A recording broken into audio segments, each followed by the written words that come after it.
having me here today. It's actually trammel, but I like the French way of saying it too. Well, they're European today.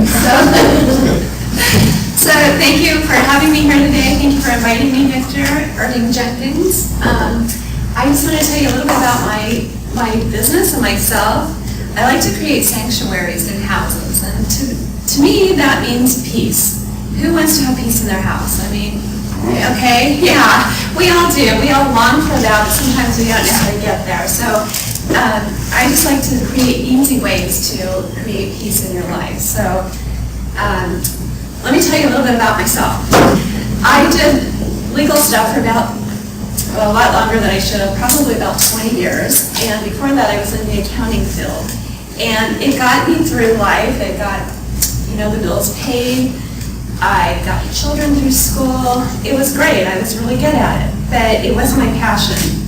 And I actually had an attorney tell me one time, this is not your passion, you really love to organize. And I was kind of offended at the time. I thought, well, how rude, I'm doing a really great job. I have awesome looking files, everything's organized, the binders are organized, your schedule's organized. And then I realized she was right. I'm an organizer, not a legal secretary or a legal assistant.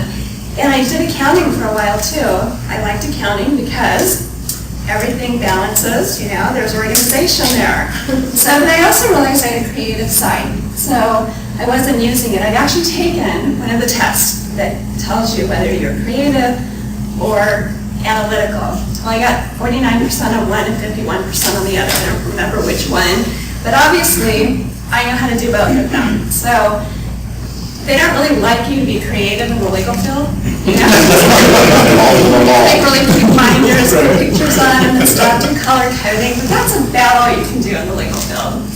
So, they just really don't like cute binders to take to trial. I don't know why. Thought it might impress the judges, but apparently it doesn't. So, about 2 years ago, I was working for the largest law firm in Sacramento. I had the highest paid attorney I was working for. I was in the largest department that was bringing in the most money, and I thought, I'm going to retire here. Why not? It's like, I'm set, I know what I'm doing. Well, somebody had other plans for me. So there was a layoff that had 11 people, and I thought, oh my gosh, I could see the writing on the walls. Things were happening, there was a good layoff happening. Well, I was really surprised when I was one of the people called into the office. Well, I was probably one of the highest paid in the department, and they have to cut costs, so lo and behold, it was like Thursday afternoon, or after 10:30 in the morning. Well, okay, what do I do with the rest of the day? I got my severance package, I signed everything, totally numb. I went home, and I thought, okay, well, it's Thursday, I'll wait till, Monday, and then I'll find my resume and update it, because it had been about 13 years since I had updated it. Well, I went home that day, and the next day I had pink eye. I thought, well, who can interview with pink eye? So I thought, okay, well, I'll get it cleared up really fast. Well, by Monday, I had gotten into both eyes, and I thought, well, maybe I was supposed to just rest. So for the next week, I sat on my couch with my little dog. She thought it was great that I got to stay home for a whole week. And we just napped. And during that time, I thought, I really don't want to go back to the legal field. And I thought, I want to do something totally different. So, long story short, I ended up going and helping my friends during this time because I really didn't want to look for work either. I had updated my resume, and I thought, I don't want to do this. So I went and did what I normally do. I help people organize and get their lives in order, and just ignored my own life. Well, while I was doing this, one of my friends, I remember specifically being on the floor organizing things. She was up in a cabinet, and she said, Ruby, you can do this full time. People need you. And I'm like, people aren't going to pay me to come to their house and do this. So I thought, well, I'll just put feelers out there and see what happens. So I wanted to make people's lives easier, and I realized that it was something that came easy for me and not necessarily for other people. So I wanted to create a sanctuary for people and bring back space, time, and peace of mind. Who wants that, right? Okay. So I went on to what's the first priority for people? Anyone have a clue or a guess? What's the first priority of these four things? For most people? For most people? Declutter. Okay. Declutter. Declutter. You could come to my house. Okay. It might surprise you that there's no right or wrong answer to this. Some people need to start with decluttering because they don't even know how to do space planning because you don't even know what's in the room. I've actually worked in rooms that I didn't know furniture existed in them. You cannot do space planning when you have no space to work. There have been rooms that I have barely fit into with clients even to declutter. Sometimes you can start organizing certain areas and then declutter others. And schedule management is very important, actually. A lot of times people have their schedules dictated by other people, and sometimes they're just like, well, I'll just do whatever today. Does that work out very well? Have you tried that before? I certainly have. You don't get as much done.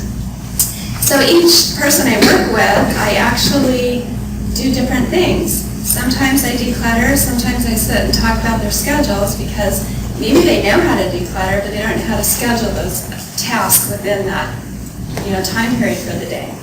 So I'm just going to go into, I'm sorry, I'm used to looking up here. I'm going to go into some of these areas of decluttering and go from there.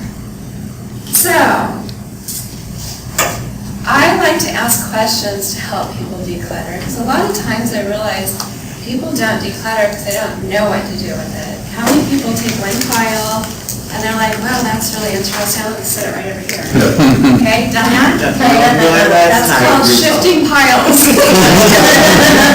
I don't recommend that. You have a whole inbox and you just shift them from one space to another. Sometimes you make them look really neat, right?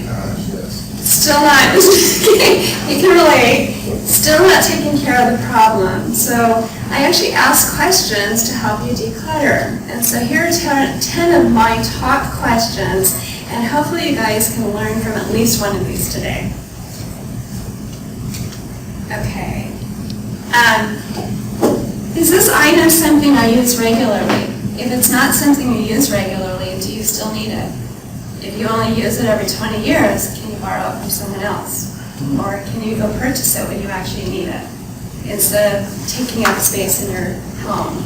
Everyone knows that your home has a certain value to it, and if you're going to be storing something for 20 years that you're not using, is it worth that space or not? So, if not, is it something I love? I mean, maybe you're keeping something, you may not use it, but you love it. It brings you joy. Everything in your home really should bring you joy, including your family. We'll talk about that on a different session.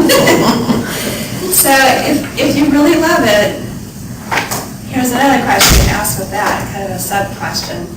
If I really love it, do I have too many of them? It's like I think of people that have 47 vases. It's like I might love them, but do I really have the space for them? Okay. Baseball caps. I've seen hundreds of them. They may be a collection, but if they're taking over your life, is it really necessary to keep that many in here? Are you really appreciating them? So am I keeping this stuff at obligation or expectation? Anyone think of one thing in their house that they're keeping because someone gave it to them and they feel like they need to keep it? Okay? This is one of my biggest problems with clients.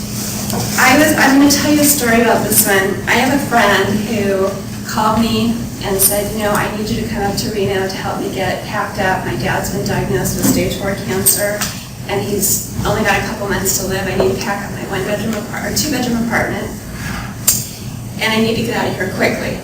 And so I'm up there, my kids and I and her kid, we are just going through things, and we are taking care of everything, and all of a sudden she stops. She's got an item in her hand, and I'm like, why are you stopping? Are we taking a break? And she's like, no, I don't know what to do with this. And I said, well, what is it?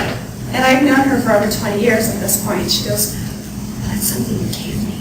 I'm looking at it going, I don't remember that. I don't even remember giving it to her. And I'm like, I really feel bad because I don't remember giving this to you. And I told her at that time, it made me realize that we give expectations that people are going to keep things forever. Well, there are certain things you want to keep in your life forever, a spouse or your children, the important things, maybe something really special. But I said, you know what? that's something that I gave you. Give it away if you want. Throw it in the trash. I don't care. You know, it's like, I don't want you to feel guilty because you feel like you have to keep it. Well, lo and behold, she did. She threw it away. And I thought, well, did that bother me? It didn't. I couldn't remember giving it to her. And even if I had, I want her to be happy as well. So think about this when you give things.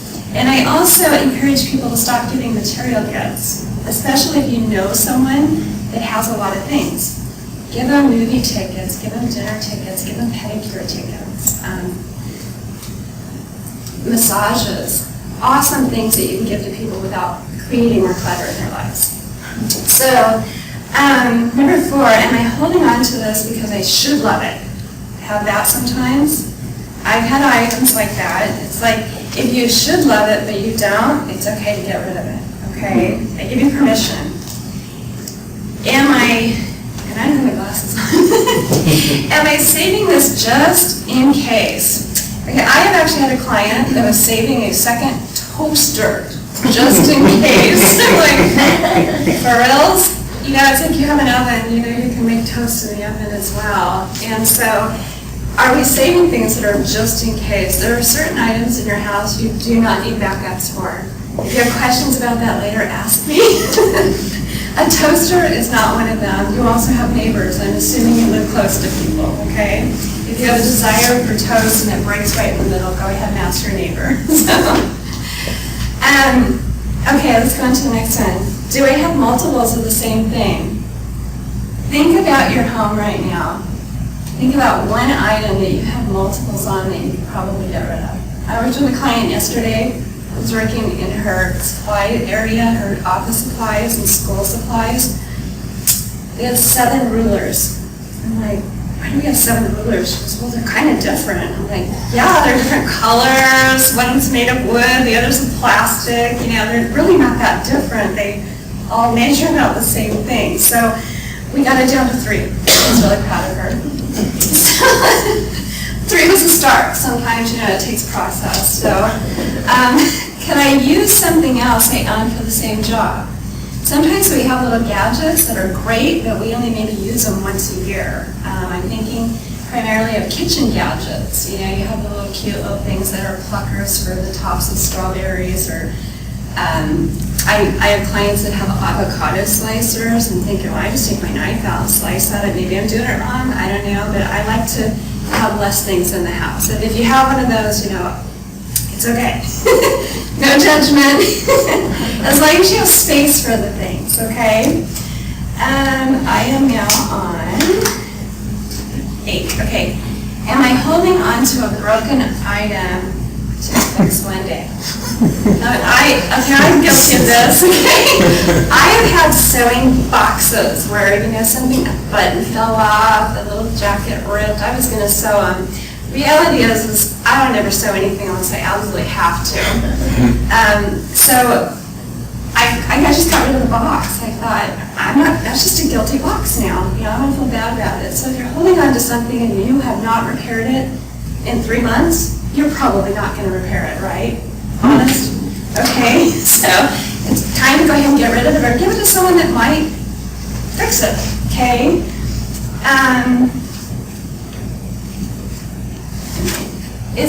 Is the item worth the time I spend cleaning it or storing it? I've had people that had silver that they don't use at all, but they save it. You know, silver dishes, and I might have to explain this to the younger generation. Or they have china that they don't entertain people anymore. They don't even pull out for the holidays, and yet they're still saving it and storing it. And they found that the younger generations don't want china anymore. They're not entertaining the way that we used to. It's probably because of all the fast food places that they've gotten used to. So I'm sure Goodwill is going to have lots of china sets really soon. So if you're just storing it and you don't want to clean it, you don't want to just store it, go ahead and get rid of things. Can I use the space for something else in my life?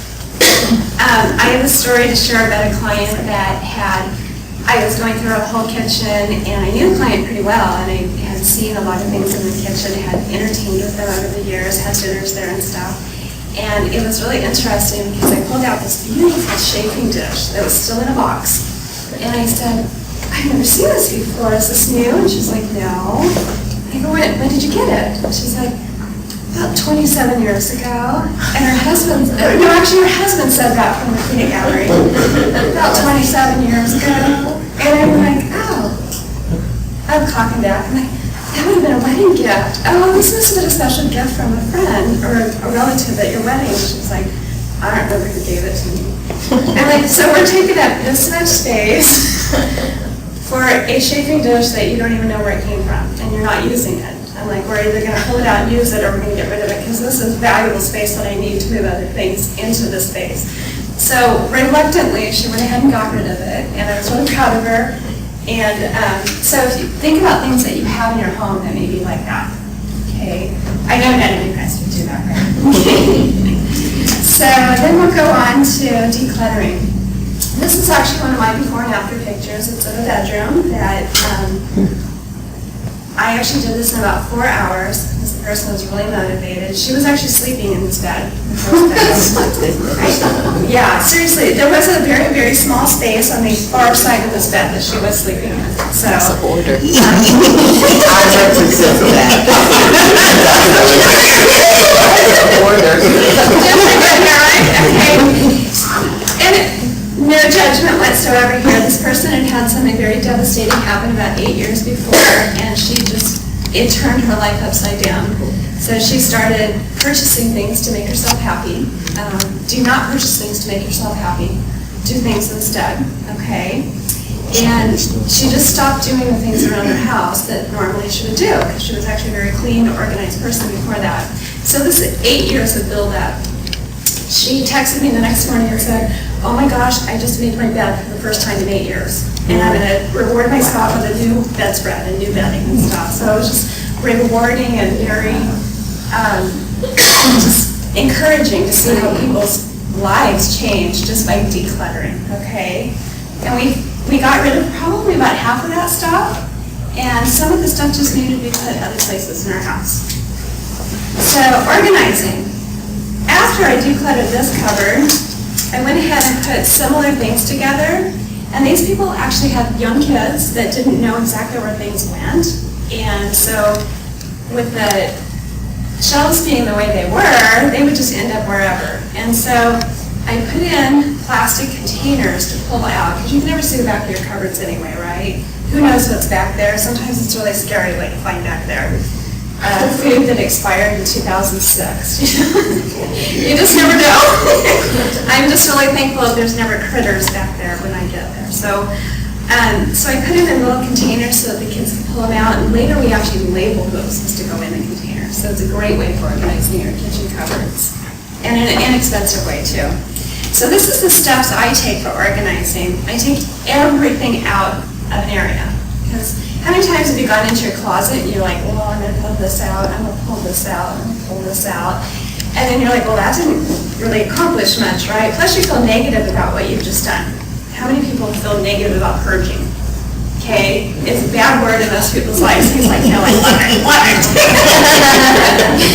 Okay, so I actually, like in the closet, I will pull everything out. I will organize them as to your shirts, your slacks, your sweaters, and then I'll pick the favorite ones from there. So you want to pull everything out, start with a clean slate. You group those like things together, and then you determine what you still need. Sometimes you have like 30 t-shirts. Do you really need 30 t-shirts? Unless you're going to be, I don't know. People can cut them up, you can make rags out of them, you can give them to your friends, or you can just declutter them. So choose how many you really want to keep. Sometimes people are like, well, I don't know how many to keep. I'm like, well, you have this much space. That will determine how much you get to keep, right? So you have your favorites. I also put my favorites back in first, because don't you always feel better about picking your favorites first? Okay, so once you picked your favorites and you get about 3/4 full, you want to stop. And why I say 3/4 full is if you continue to go, what happens if you get 100% full, you go shopping, you see the perfect blouse, or shirt, sorry. Thank you. And then, and what are you going to do with it? You're like, oh my gosh, now I have to go home and I have to declutter my closet again. So you always want to leave everything 3/4 full, whether it be a bookshelf, a shoe shelf, your spice racks, whatever. Only create 3/4 full so that people give you things. You don't feel like you're like, oh, I'm obligated to take something out now. So if you have too many at that point, you need to repeat all of your steps again. Hopefully you just learned as you're going along, and each time you declutter one area, it's going to get easier. So you also want to do space planning. That's my office. Is that your office? How'd you get? With the pink and everything? So this is not even about office, okay? This is actually a craft room. Notice the sewing machine. So a lot of times we have space that we're not utilizing at all. This person needed a lot more space in a craft room than what she currently had. And so building shelves up and organizing things onto shelves and a little step stool can get her the things she needs, but also create space so that she can use the floor even to, do really large projects or have a desk space to do it. So, and then I like the fact that you can put things behind nice, beautiful pink, or whatever color you choose, containers. It just gives you a feel that it's more organized and spacious. So, paper maintenance. Now, is this your office? Anyone can relate to this office? Yes. Half of it? Okay. I was like, yeah, my office is not organized. Okay. I have actually worked, when I worked for the law firm, I worked for the entire law firm for the first 4.5 years. I was an overflow secretary. And so I floated from desk to desk. And there were a couple attorneys that their desks looked just about this bad. And they would have like pens and paper clips and everything that they would just throw on the floor. And it was like, I don't know how they got anything done. We actually moved one person from his office to another office just to start over. So that's really bad. So I know none of you guys are like that at all. So paper maintenance, I do not do inboxes. I do not do outboxes. How many people have an inbox on their desk? And it's okay if you do, okay? Okay, so here's something you want to change right away. Every single piece of paper that you get into your work or home falls into 6 categories. So I actually have paper trays. Let me show you what they look like. They look like this. You want to put every single piece of paper that comes in when you get it. Do not open it and use your dining room table as an office. Anyone do that? I know you do. Okay, dining room tables are meant for eating, not doing your paperwork. So you want to put things into action. These are things like calling and canceling something, or signing up for something, scheduling something on your calendar. Those are action items, okay? Filing, which is actually a 4-letter word for some of my clients. So I have to use document retrieval because it just sounds less intimidating to them. They don't like the word file. So paying would be any of your bills, whether you're paying them online or not. You want to have all your bills together so that when you sit down to pay your bills, it's much easier. Reading are things like if you have a subscription to something, put it in your read. If you haven't read it before that trace is full, you're probably not going to, right? Okay, so, or it can also be like if you get new information on your medical plan, you just want to read it. Shredding, sometimes people have a tray for them, sometimes they just throw them away or shred them right away. They like that satisfaction. If you have a lot of shredding built up and you have a shredder at home, I've actually had clients that put their shredder right by the couch or left seat or whatever, and on commercials they'll just shred things. Or if you have children under 12, they love to shred. So they do. I don't know. And then toss things immediately. When my ex-husband passed away, I had to go through all of his stuff because he hadn't remarried or anything. Please toss things right away. I must have found something like 48 penny savers. I remember calling my mom up and saying, please throw your penny savers away. I do not want to have to go through them when you pass away. Toss things that are not important immediately because you don't want to put them in any of these categories. So time management. How many of you feel like your time keeps getting smaller and smaller and you don't have things, you can't get things done, okay? Sometimes my clock used to feel like this. I recommend that every single thing you do, you put into a calendar. Like even those action, file, pay, everything, I put those on my calendar. If not, what are they going to do? They're going to sit in those boxes, which is like having an inbox again. So if you don't schedule time, you're not going to get it done. I actually schedule 15 minutes at a time because we can do almost anything for 15 minutes, right? Okay, I mean, not anything, but we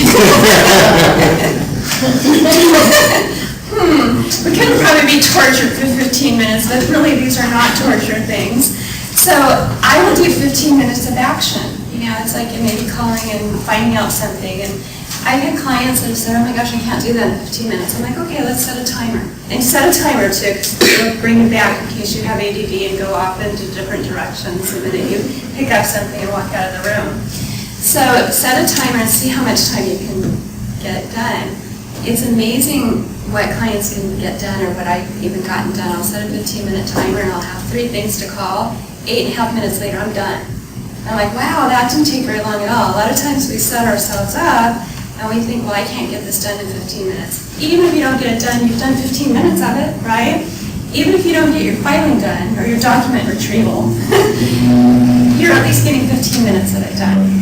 Another thing with document retrieval, you want to find things. If you cannot find something within 5 minutes of the time you're looking for it, your filing system is not done correctly. So you're like, oh man. Keep in mind that every time you go to file, you should be taking 1 file out and decluttering it so that you don't have to do that at the end of the year. Who wants to sit and declutter 50 files, right?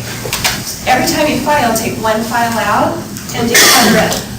And you can do that by just a sticky note that goes from 1 file to the next. It's like I decluttered this one this time, I'm going to declutter the next one. So hopefully you guys are getting some good ideas on that. Good. So schedule everything. You need to schedule your fun too. How many people just schedule their work stuff as no fun? I was guilty of that. My friends told me, especially my little friends, that said, you know, we never see you anymore. I'm like, well, I'm busy, I'm working, I'm doing this, I'm doing all kinds of things. They're like, well, but you're not seeing us.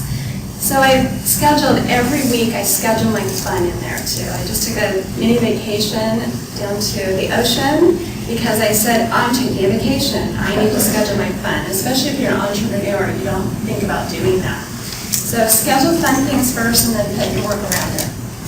So hopefully it's been helpful to everyone. I also work on downsizing, emerging, and moving. So a lot of the same concepts work into these areas. If you're downsizing or merging, think about what you really need to take with you. Do not pack it and move it to your new place. Major mistake. And if you're merging, find out what you have doubles of and just get rid of usually not to be sexist or anything, it's usually the bachelor stuff you're getting rid of. Not always true, okay?